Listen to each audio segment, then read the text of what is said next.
Halo anak-anak, apa kabar hari ini? Kembali bersama Miss Dewi dalam pelajaran tematik.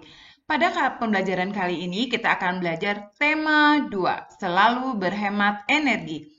Subtema 1, sumber energi pembelajaran 1. Nah, anak-anak, energi sangat penting bagi kehidupan kita. Semua makhluk hidup membutuhkan energi. Tahukah kamu sumber-sumber energi yang ada?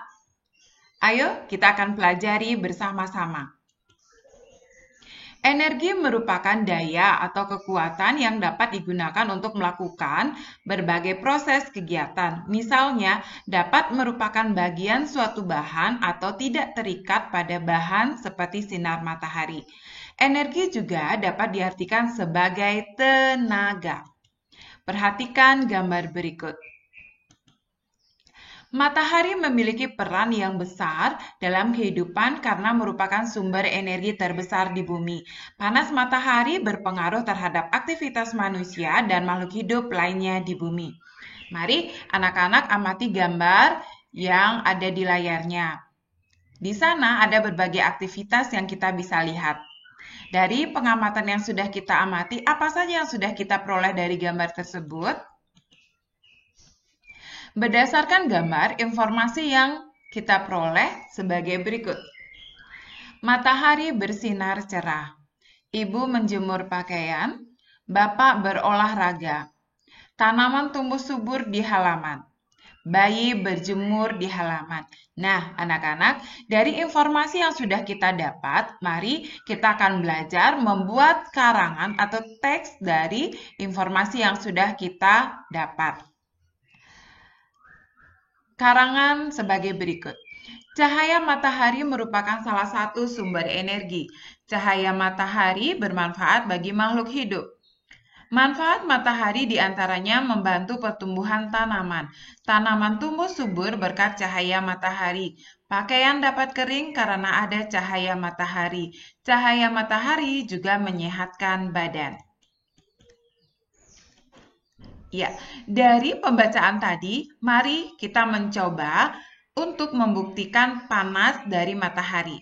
Nah, pada percobaan kali ini, Noel ingin membuktikan bahwa panas matahari sebagai sumber energi yang penting untuk kelangsungan makhluk hidup. Ayo kita bantu Noel untuk membuktikannya. Lakukan percobaan ini di halaman rumah anak-anak.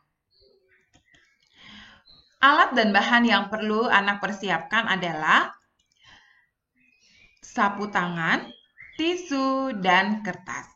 Basahi 2 lembar sapu tangan, 2 lembar tisu, dan 2 lembar kertas. Jemurlah sehelai sapu tangan, selembar tisu, dan selembar kertas di tempat panas, sedangkan sisanya letakkan di tempat teduh atau di dalam ruangan atau di dalam rumah.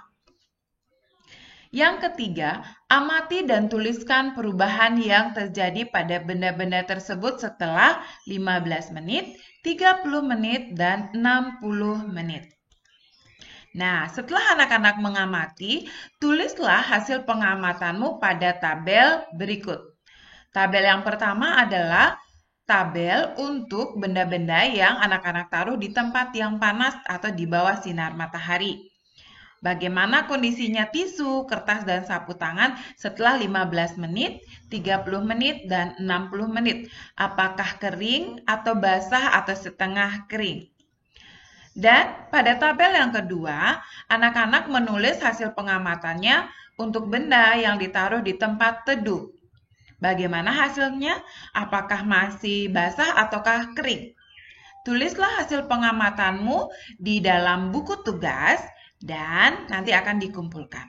Ya. Kita akan lanjutkan kembali. Ayo membaca. Kisah Ali si biji energi. Aku Ali si biji energi. Aku menanam biji-biji energi di sebuah ladang yang luas di peternakanku. Saat matahari bersinar, ada energi pada cahaya matahari. Cahaya matahari membantu biji-bijiku tumbuh menjadi tanaman-tanaman yang tinggi. Tanaman-tanamanku menyimpan energi itu di dalam akar, batang daun, dan butiran biji yang baru. Dengan segera aku akan tumbuh tinggi dengan daun-daun yang lebar dan biji-biji yang baru. Kamu bisa memasak dan memakan aku supaya kamu memiliki energi. Energi itu akan membantumu tumbuh, bergerak, dan berpikir.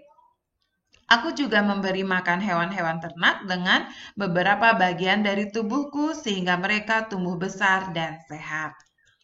Nah, dari pembacaan itu kita dapat memperoleh informasi manfaat energi matahari bagi makhluk hidup dalam bentuk peta pikiran. Mari kita simak peta pikirannya sebagai berikut. Peta pikirannya sebagai berikut. Yang pertama, manfaat energi adalah energi matahari dimanfaatkan untuk menjemur pakaian. Yang kedua, energi matahari dimanfaatkan untuk membuat garam. Ketiga, energi matahari digunakan untuk menjemur ikan asin. Yang keempat, energi matahari membantu kesehatan tulang. Yang kelima, energi matahari dimanfaatkan sebagai sumber pembangkit listrik tenaga surya dengan dibantu panel surya. Yang keenam, energi matahari dimanfaatkan tumbuhan dalam proses fotosintesis. Nah, demikian anak-anak manfaat dari energi matahari bagi makhluk hidup. Sangat banyak ya manfaatnya. Ya, sangat banyak dan bermanfaat. Nah, energi panas matahari adalah salah satu sumber daya alam yang melimpah. Tumbuhan seperti jagung juga merupakan sumber daya alam yang harus dibudidayakan.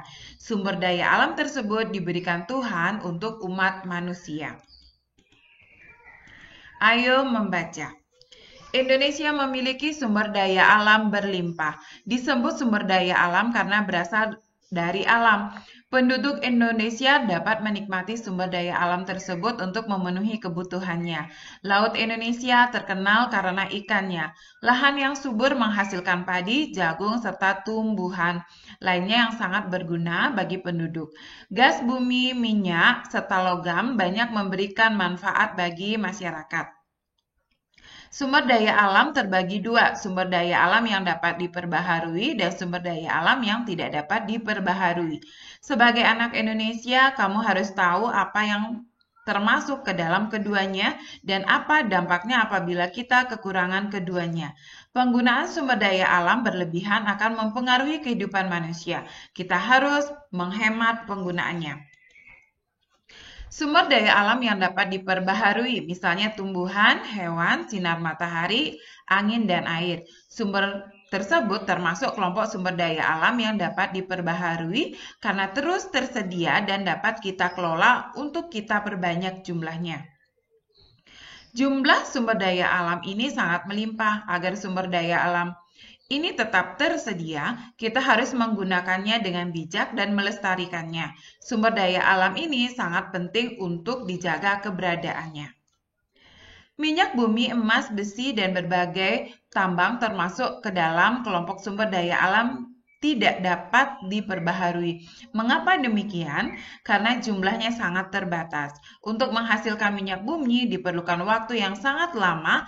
Oleh sebab itu, kita harus hemat penggunaan sumber daya alam. Nah, dari bacaan yang sudah kita baca bersama-sama, di sana ada dua sumber daya alam, yaitu sumber daya alam yang dapat diperbaharui dan tidak dapat diperbaharui. Nah, kali ini kita akan membahas sumber daya alam yang dapat diperbaharui, contohnya tumbuhan dan hewan. Sumber daya alam nabati adalah sumber daya alam yang berasal dari tumbuh-tumbuhan. Nah, jadi sumber daya alam yang berasal dari tumbuhan disebut sumber daya alam nabati. Terus yang kedua ada sumber daya alam hewani, yaitu sumber daya alam yang berasal dari hewan, seperti sapi, kerbau, dan lain-lainnya. Nah, anak-anak, dari pembelajaran yang sudah kita pelajari hari ini, mari kita merangkum apa yang sudah kita pelajari pada pembelajaran 1. Yang pertama, memahami ide pokok teks. Yang kedua, matahari sebagai sumber energi dan manfaat energi matahari bagi makhluk hidup. Dan yang ketiga, sumber daya alam yang dapat diperbaharui dan tidak dapat diperbaharui. Nah, iya anak-anak, demikian pembelajaran kita pada pembelajaran 1 kali ini. Semoga anak-anak mengerti dan paham dengan penjelasan yang sudah Miss Dei sampaikan. Kita akan berjumpa kembali pada video pembelajaran berikutnya. Terima kasih.